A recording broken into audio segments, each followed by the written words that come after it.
Hey guys, today I'm going to tell you how to add music to Instagram post with multiple photos.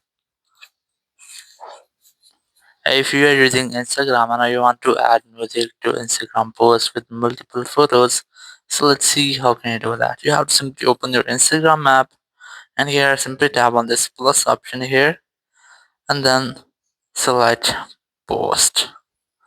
Once you have on your post section, you just have to select the photo.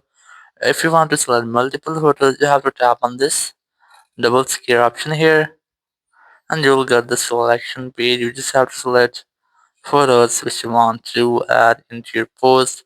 You have to keep in mind that you can select at the maximum 20 photos at a time. You cannot add more than 20 photos. Once you have added the photos, just tap on this next option here and then tap on this music option and then select the music which you want to add. For example, I'm going to select this one. Just select that music, then tap on this next option and the music will be selected. Now tap on next option again, then tap on OK.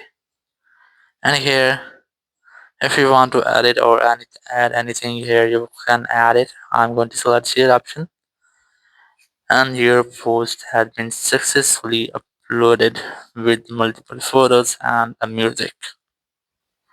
So here you can see that my post has been uploaded with multiple photos and with the music which I have selected. So in this way, you can easily add music to your Instagram post with multiple photos. Thank you very much for watching the video. Until next video, bye bye.